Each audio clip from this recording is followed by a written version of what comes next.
संसार में बहुत सी अनहोनी बातें ऐसी होती हैं जो मनुष्य की समझ में नहीं आती। अकस्मात एक दिन कोई भूकंप आता है जो मनुष्य के जीवन को उथल पुथल कर देता है।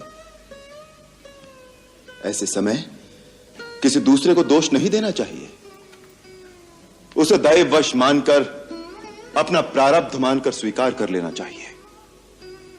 आज जो हो रहा है वो होनी करा रही है।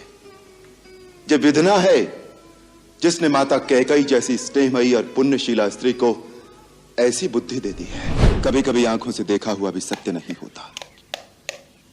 राजपद का प्रमाद साधारण मानव को हो सकता है, इंद्र जैसे देवता को भी हो सकता है, परंतु भरत का स्थान देवताओं से भी ऊंचा है। वो एक महामानव के रूप में महानता की परिसीमा है। जिस प्रकार खटाई की एक बूंद से क्षीर सागर का दूध नहीं फट सकता, उसी प्रकार अयोध्या तो क्या त्रिलोक का राज्य भी भरत को दे दिया जाए तो भी उसे राजमत नहीं हो सकता। माता, मैं तो केवल इतना ही जानता हूं कि भगवान के निकट जाति पाति, ज्ञान, धर्म, कुल, गुण और चतुराई का कोई मोल नहीं होता। वो तो केवल भक्ति के नाते को ही सच्चा नाता मानते हैं। मैया अपने पुत्र से अपनी ममता का मोल मांगने आई हैं?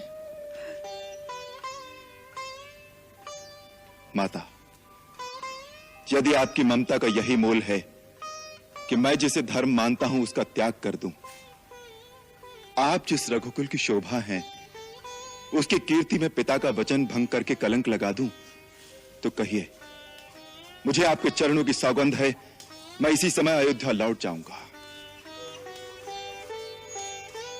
परंतु फिर मेरा जीवन रण से भागे किसी कायर की भांति एक तिरस्कारपूर्ण अस्तित्व एक श्राप बनकर रह जाएगा। पिता और पुत्र का नाता प्रजा के मतामत से निर्धारित नहीं होता।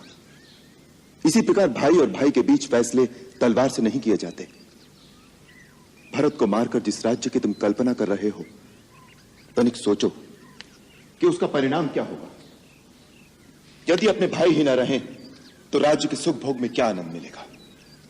यदि मेरे सुख में तुम तीनों भाइयों का भाग ना हो तो वो सुख मेरे लिए विष के समान है। जो उचित और अनुचित का भली भांति विचार किए बिना किसी काम को जल्दी में करते हैं वो पीछे पछताते हैं। मुझे तुम्हारी वीरता पर और तुम्हारे पराक्रम पर किंचित भी संदेह नहीं।